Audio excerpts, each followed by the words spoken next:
Hello everyone, welcome to G centric. और पिछले lecture तक हम लोग इंडिपेंडेंट सोर्सेस सारे के सारे कंप्लीट कर चुके हैं, चाहे वोल्टेज सोर्सेस हो, चाहे करंट हो, आइडियल हो, प्रैक्टिकल हो, सब कुछ कंप्लीट बात कर चुके हैं। अब इस लेक्चर से हम स्टार्ट करेंगे डिपेंडेंट सोर्सेस। और बहुत सारे स्टूडेंट इस डिपेंडेंट सोर्सेस से काफी डरते हैं। जब भी आप नेटवर्क सॉल्व करते हैं और इस तरह का ये पतंग वाला डायमंड शेप जैसा अगर सोर्सेस कनेक्ट है तो बहुत सारे स्टूडेंट अनकंफर्टेबल महसूस करते हैं कि सर इसको डील करते नहीं आता। अगर ये नहीं है, सिर्फ और सिर्फ अगर हमारे इंडिपेंडेंट सोर्सेस का नेटवर्क है तो हम आसानी से सॉल्व कर लेते हैं, बट जहां पर इसकी एंट्री होती है थोड़ा सा मुश्किल हो जाता है। बट बिलीव मी गाइस, मैं आपको इनका नामकरण कैसे होता है उसका भी एक इजी टेक्निक बताऊंगा कि इसको पहचानना कैसे, कौन से सोर्स का क्या नाम है। कई बार तो वाई या अच्छे पीएसयूज के इंटरव्यू में कई बार इनका एक सिंबल बना के दे देंगे और पूछेंगे इसका नाम बताओ। स्टूडेंट कंफ्यूज हो तो उसका नाम क्या है, इस तरह का वाइवा में पूछा जाता है। तो आपको मैं इसको देख के कैसे पहचानेंगे कि कौन सा नाम किसका है ना। नामकरण देखा मतलब चार शख्स है, उसमें से कौन सा क्या है, करंट डिपेंडेंट वोल्टेज सोर्स है या वोल्टेज डिपेंडेंट करंट सोर्स है, कैसे पहचानेंगे वो भी बताऊंगा। और आगे चल के ये भी बताऊंगा कि सर्किट में जब डिपेंडेंट की एंट्री होती है तो उसको किस तरीके से डील करते हैं। बहुत ही इजी तरीका है, आपको डरने की जरूरत नहीं है। चलो सबसे पहले बात करते हैं नेमिंग की। तो मैं आपके सामने कुछ एग्जांपल सेट करता हूं, ठीक है। उनको एक बताऊंगा, बाकी सब आप बताएंगे। देखो सपोज करो ये मैंने इस तरीके से बनाया, ठीक है। ये अलग अलग, ये एक डायमंड शेप बनाया और मैंने यहां पर प्लस माइनस लिख दिया और इसको लिख दिया मैंने k इंटू आई एक्स, ठीक है। आपको कुछ इस तरीके का सिंबल नजर आएगा। कैसा नजर आएगा सिंबल डिपेंडेंट में? आपको ये डायमंड शेप होगा, इसके अंदर हो सकता है प्लस माइनस हो या हो सकता है एरो हो। सपोज करो कि एरो वाला एग्जांपल भी मैं आपको बता देता हूं। हो सकता है ये एरो हो, ठीक है, एरो। और यहां पर मैं बोल सकता हूं ये k इंटू वी एक्स, ठीक है। ये इस तरह के पैटर्न्स होते हैं। क्या पैटर्न होंगे? डायमंड शेप होगा, अंदर हो सकता है एरो हो या फिर प्लस माइनस हो। ये दो पॉसिबिलिटी बन सकती है। और यहां पे पॉसिबिलिटी क्या बन सकती हो सकता है kx हो सकता है के वी एक्स हो या फिर k इंटू आई एक्स हो। या फिर ऐसा भी हो सकता है, मैं अगर मैं इसको कॉपी कर दूं, है ना, इसको कॉपी कर लेते हैं अगर हम लोग, और यहां पर मैं एक ये बना देता हूं और दूसरा इसको भी कॉपी कर लेते हैं। चार पॉसिबिलिटी बन सकती है हमारे पास, चार पॉसिबिलिटी बन सकती है। चारों पॉसिबिलिटी पहले मैं बना देता हूं, ठीक है। उसके बाद हम लोग देखेंगे इनकी नेमिंग। चलो, तो क्या दो पॉसिबिलिटी प्लस माइनस है, तो इस एरो के साथ में के वी एक्स हो गया, तो हो सकता है के आई एक्स भी हो सकता है ना। जरूरी नहीं आई एक्स, आई1 आई2 कुछ भी हो सकता है, ठीक है। और यहां पर हो सकता है आपका प्लस माइनस का, तो के आई एक्स हो चुका है, तो ये हो गया वी एक्स, ठीक है। तो चार पॉसिबल केसेस है। क्या क्या रहेगा? डायमंड शेप रहेगा, उसके अंदर प्लस माइनस और एरो रहेगा, प्लस माइनस और एरो रहेगा। साथ में उसके साथ में कुछ यहां पर आपको लिखा रहेगा। ये के का मतलब क्या है? के की जगह कोई भी वैल्यू आ सकती है, 2 3 4 5 कुछ भी हो सकता है, 1 भी हो सकता है, ठीक है। और साथ में करंट भी हो सकता है और वोल्टेज भी हो सकता है, करंट भी हो सकता है, वोल्टेज भी हो सकता है। इस तरह का पैटर्न मिलेगा, ठीक है। चलो सबसे पहले तो इनका नाम क्या क्या है ना। अभी जैसे मैंने यहां बड़ी आसानी से बोल दिया था, current dependent current source, current dependent voltage source, voltage dependent current source, voltage dependent voltage source. आसानी से जो मैंने यहां पे बोल दिया था, अब आपको बताना है कि इनके नाम, उनमें से किस किस के क्या क्या नाम है, ठीक है। आपको नामकरण करना है। तो देखिए, मैं आपको नामकरण के लिए बहुत ही सिंपल तरीका बताता हूं, बहुत ही सिंपल तरीका है ना। सबसे पहले मुझे एक चीज बताइए, ये प्लस माइनस अगर लगा है तो ये क्या, कौन सा सोर्स है हमारा? वोल्टेज सोर्स है। क्या बोलेंगे हम लोग? Voltage source. क्या बोलेंगे? Voltage source. और इसकी डिपेंडेंसी किस पे है? इसकी डिपेंडेंसी है किस पे? करंट पे। तो हम ये बोल देंगे कि करंट डिपेंडेंट। क्या बोल देंगे? दैट इज करंट डिपेंडेंट, है ना। ये वाला जो एरो लगा है, ये वाला जो लगा है, ये वाला आगे वाला जो फ्रंट में है, वो डिपेंडेंसी बताएगा। तो हम ये बोलेंगे कि करंट पे डिपेंडेंसी है, तो करंट डिपेंडेंट, और ये क्या सोर्स कौन सा है? Voltage source. तो हम क्या बोलेंगे? Current dependent voltage source. अब आसानी से कर लोगे? बिल्कुल कर लोगे। चलो इसका नाम देखते हैं, है ना। इसका नाम बताओ। तो अंदर क्या है? एरो है। एरो इसका मतलब क्या है? Current source. एरो का मतलब क्या है? Current source. डिपेंडेंसी किस पे है? वोल्टेज पे। तो हम क्या बोलेंगे? Voltage dependent current source. Dependency किस पे है? वोल्टेज पे। तो वोल्टेज डिपेंडेंट करंट सोर्स। आसान है कि नहीं? अब जल्दी से इसका तो कर ही दोगे, है ना। थोड़ा सा मैं इसको और इस साइड में लेके आ जाता हूं, जगह कर देते हैं आपके लिए, ठीक है। चलो अब इसका आपको नेमिंग करना है, थोड़ा सा कलर भी बदल लेते हैं, इसका नेमिंग करना है। क्या नजर आ रहा है? एरो, इसका मतलब क्या है? करंट सोर्स है। क्या है? Current source. और किस पे डिपेंडेंसी है? डिपेंडेंसी किस पे है? करंट पे डिपेंडेंसी है। तो करंट डिपेंडेंट, ये डिपेंडेंसी किस पे? ये बनाना नहीं है ना, ये एरो नहीं बनाना है, ये मैं सिर्फ आपको बता रहा हूं कि डिपेंडेंसी का एरो बना दिया आपको याद रखने के लिए, अदरवाइज ये एरो की जरूरत नहीं है, ठीक है। तो करंट डिपेंडेंट करंट सोर्स। अब इसमें बचाओ, इसमें आपका क्या हो जाएगा? प्लस माइनस क्या हो गया? Voltage source. वोल्टेज सोर्स किस पे डिपेंडेंसी है? डिपेंडेंसी किस पे? वोल्टेज पे। तो वोल्टेज डिपेंडेंट वोल्टेज सोर्स हो गया। नेम क्लियर हो गया। अब आपको कभी भी किसी भी वाइवा में अगर इस तरीके से डायमंड शेप का या फिर K into V X, K into I X अगर दे दे तो और आपसे पूछे कि बताओ, लिख के बताओ इसका नाम क्या है, तो आप 2 मिनट में पहचान लेंगे। प्लस माइनस होगा तो वोल्टेज सोर्स, एरो होगा तो करंट सोर्स। जिस पे डिपेंडेंसी है, करंट पे डिपेंडेंसी हुई तो करंट डिपेंडेंट फलाना सोर्स, और वोल्टेज पे डिपेंडेंसी हुई तो वोल्टेज डिपेंडेंट फला सोर्स। कर लोगे, बहुत ही आसान है। चलो तो सर एक चीज अब समझ में आ गई है आप लोगों को, मुझे ऐसा लगता है आपके मन में ऐसा होगा, हाँ सर अब नेमिंग तो हम आराम से कर लेंगे। बट आपको एक चीज बताता हूं मैं, पहली चीज, जब सर्किट सॉल्व करेंगे, आगे की चीज बता रहा हूं आपको, बाकी याद रखना जब आएगा। ये जो जिस पे डिपेंडेंसी होती है ना, जिस पे भी डिपेंडेंसी होती है, ये डिपेंडेंट, ये तो किसी न किसी सर्किट से जुड़ा रहेगा, ये किसी न किसी सर्किट से जुड़ा रहेगा। देखिए थोड़ी देर के लिए ये मैं बोल देता हूं कि ये एक यहाँ पे प्लस माइनस थोड़ी देर के लिए 2i2 इस तरीके से गिवन है। यहाँ रेजिस्टेंस होगा, यहाँ पर कुछ रेजिस्टेंस, कैपेसिटेंस, कुछ भी होगा। हो सकता है कैपेसिटेंस भी नहीं हो आपका, हो सकता है रेजिस्टेंस हो, कुछ भी हो। बट मैं आपको एक चीज बताऊं कि जिस पे भी डिपेंडेंसी होगी, वो जो डिपेंडेंट हमारा वेरिएबल होगा वो सर्किट में कहीं ना कहीं पर गिवन होगा। सपोज करो ये i2 यहाँ पे गिवन है।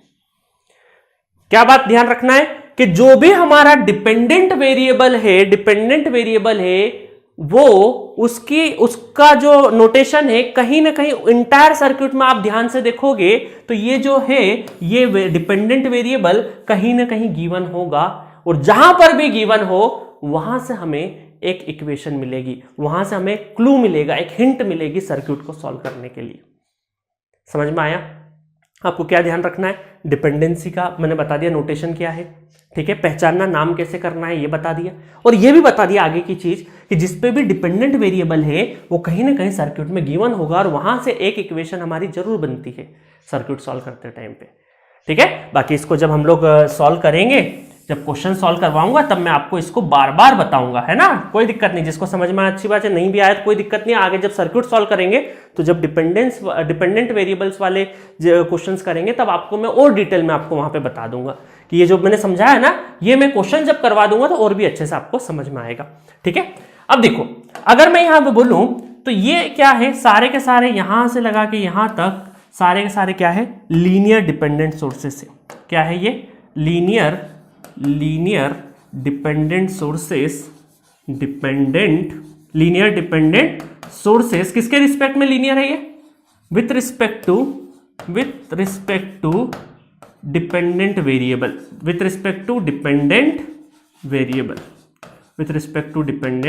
वेरिएबल, ठीक है। तो ये चारों के चारों क्या है, हम ये बोल सकते हैं डिपेंडेंट, जो भी लीनियर डिपेंडेंट सोर्सेस है ये क्या है, linear dependent sources with respect to dependent variable, इनके डिपेंडेंट वेरिएबल के फॉर्म में। अच्छा, अगर मुझे अगर नॉन लीनियर वाला बनाना पड़े, तब मैं क्या करूंगा? सपोज करो ये वोल्टेज Vx है K इंटू IX का होल स्क्वायर, तो ये क्या हो गया, जैसे स्क्वायर हो गया, इसका मतलब ये क्या है, हमारा नॉन लीनियर। ये क्या है? Non linear. बट ये हमारे सिलेबस में नहीं है, ठीक है। ये हमारे नेटवर्क के सिलेबस में ये जो स्क्वायर नॉन लीनियर वाला जो है वो आता ही नहीं है।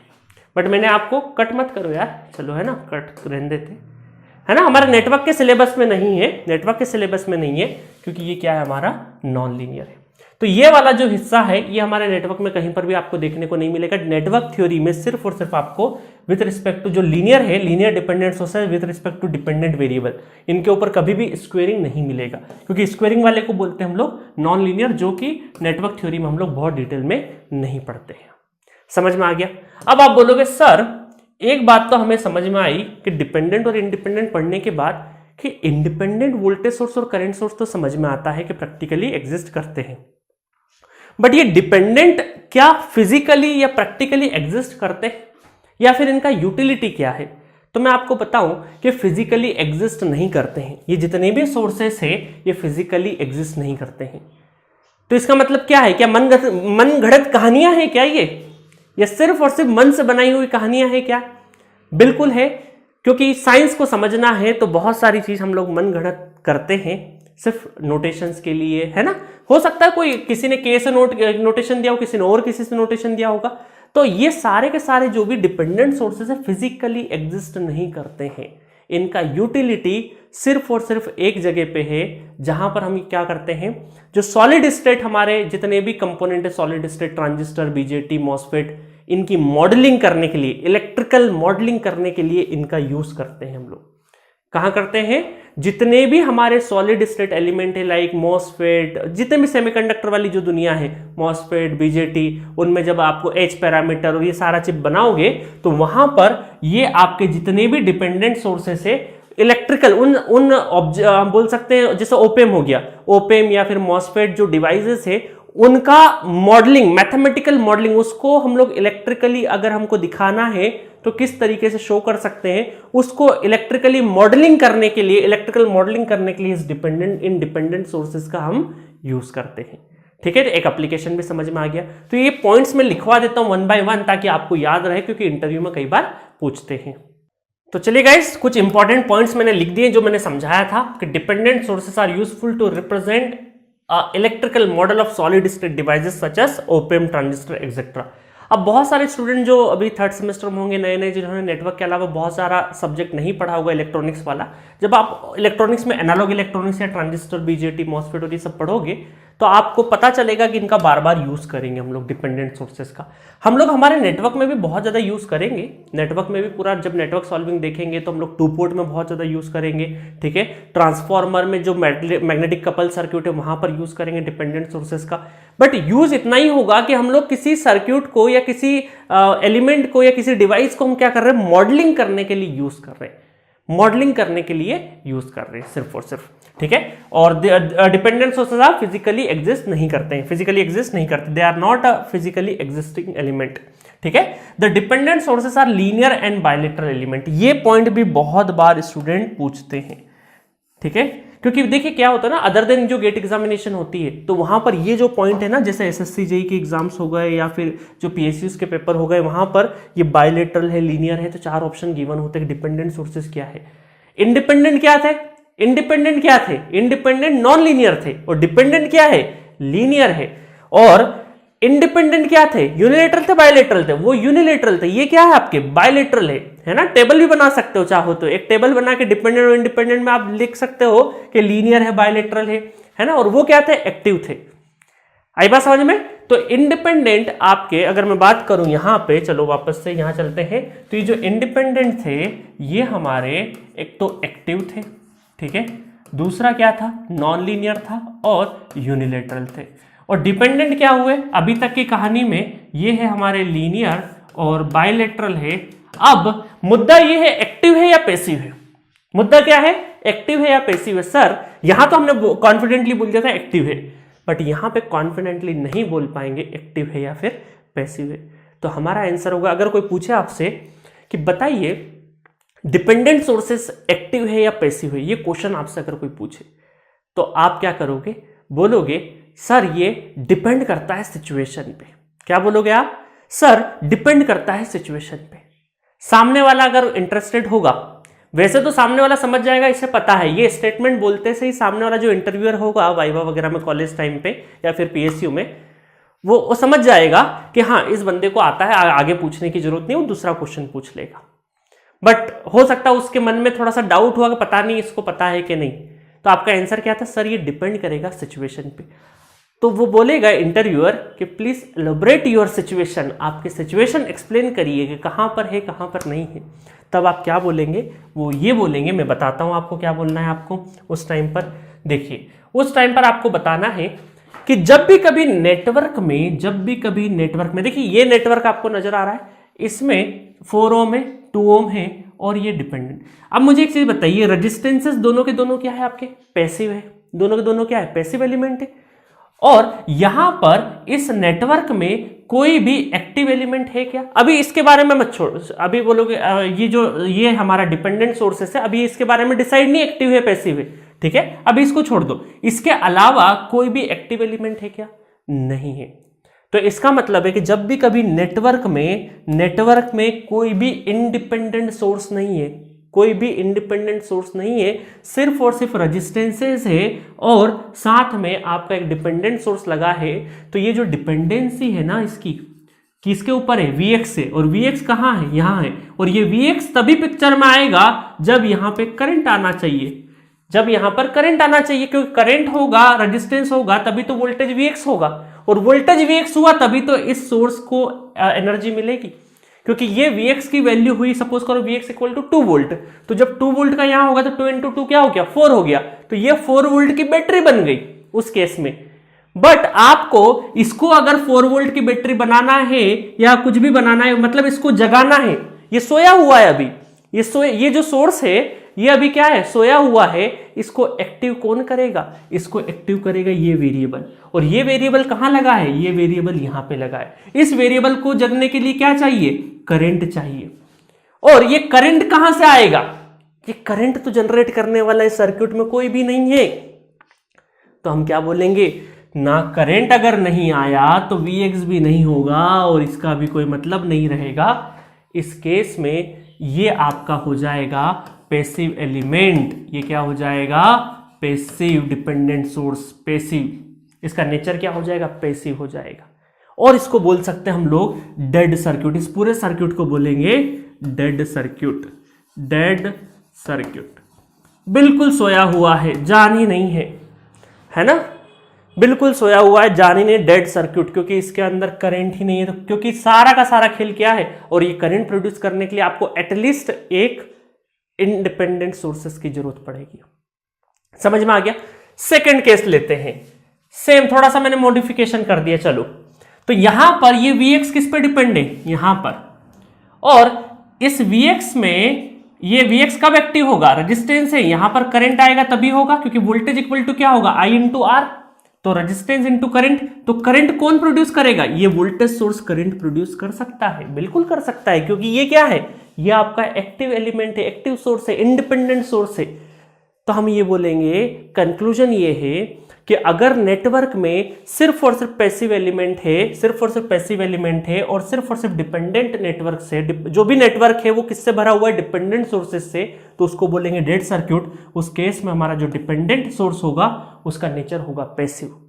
आई बात समझ में। और यहां पर अगर आपके सर्किट में डिपेंडेंट के साथ में एटलीस्ट एक भी बैटरी लग गई, एक भी इंडिपेंडेंट सोर्स आ गया, तो ये पूरा का पूरा क्या हो जाएगा, सर्किट एक्टिव हो जाएगा। उस केस में इसको बोलेंगे हम लोग active dependent source, active dependent source. मजा आया होगा, है ना, बहुत बहुत ही मजेदार चीज है, क्योंकि यहां से इंटरव्यू वगैरह में चीजें पूछी जाती है। तो डिपेंडेंट सोर्स एक्टिव है या पैसिव है, तो आप क्या बोलेंगे, डिपेंड करता है सिचुएशन।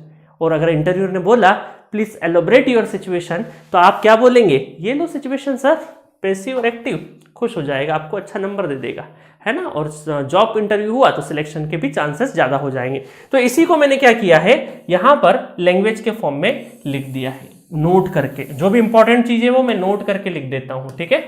जो भी इंपॉर्टेंट चीजें क्या लिख दिया मैंने, dependent source is act as a active, है ना, हाईलाइट कर देता हूं मैं, act as active when at least one independent source, that is 8 volt, यहां पे क्या है 8 volt present in the network, otherwise it act as a passive element। ठीक है, तो आप क्या बोलोगे कि डिपेंडेंट सोर्सेस का नेचर क्या है, एक्टिव है और पैसिव दोनों हो सकते हैं, depend on the situation. At least अगर एक इंडिपेंडेंट सोर्स नेटवर्क में है तो वो क्या हो जाएगा, एक्टिव, अदरवाइज पैसिव। तो ये नोट पॉइंट भी आप लिख सकते हो। मजा आया होगा डिपेंडेंट सोर्सेस में। ठीक है, अब इनकी देखिए अभी तक ये देखिए इलेक्ट्रिकल नेटवर्क में भी क्या है, डिपेंडेंसी है ना, कहीं ना कहीं क्लू गिवन है, जिसपे भी डिपेंडेंट वेरिएबल है वो वेरिएबल कहीं ना कहीं एग्जिस्ट करता है। अब इसको सॉल्व कैसे करेंगे वो आगे के जो लेक्चर्स पढ़ेंगे हम लोग नेटवर्क को सॉल्व करेंगे, तो वहां पर एक एक क्वेश्चन सॉल्व करके देखेंगे, तो आपको बहुत मजेदार तरीके से मजा आएगा। ठीक है, और बहुत आसानी से आप जो भी डिपेंडेंट वेरिएबल से अभी तक डरते थे ना, क्योंकि कई बार देखिए मैं भी स्टूडेंट था ना, जब भी ये डिपेंडेंट आ जाते थे तो मेरा भी शुरुआत में मजा नहीं आता था। एक क्वेश्चन करते करते जैसे डिपेंडेंट आया ऐसा लगता है बाईपास करने का मन करता है, बट क्या करें, मजबूरी है, सिलेक्शन लेना है तो करना तो पड़ेगा। तो फिर सीखा, और जब करना ही है तो मन से ही करें, थोड़ा दिल लगा के करें। तो दिल लगा के करने के लिए थोड़ा सा चीजों को थोड़ा सा बेसिक से जान लोगे तो काम आसान हो जाएगा। तो इसीलिए मेरा भी पर्पस यही है इसको अच्छे से पढ़ाने का, कि आप जीरो से आप जान जाइए, और उसके बाद इसको जब सर्किट में सॉल्व करेंगे आपके लिए बहुत ही ईजी तरीके से इसको पिक कर लोगे।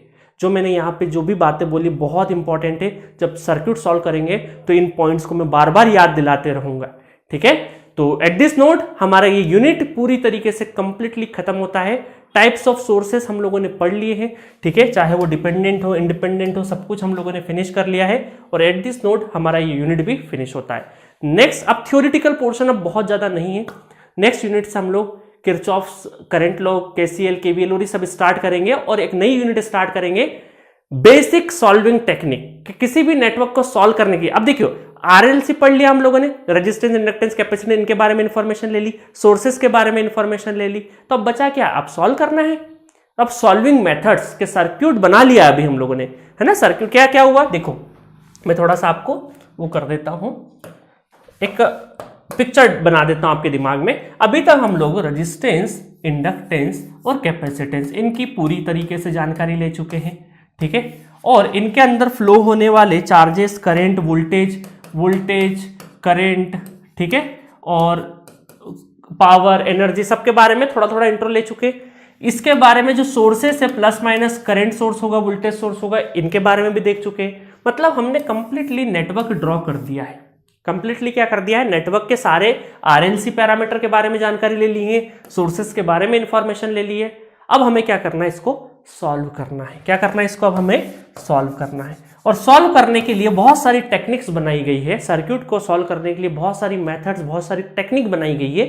उन टेक्निक्स को मैंने दो हिस्सों में डिवाइड किया है, बेसिक सॉल्विंग टेक्निक और एडवांस सॉल्विंग टेक्निक। ठीक है, तो अगले लेक्चर से पहले हम लोग एक यूनिट में क्या करेंगे, बेसिक सॉल्विंग टेक्निक पढ़ेंगे, देन एडवांस सॉल्विंग टेक्निक पढ़ेंगे।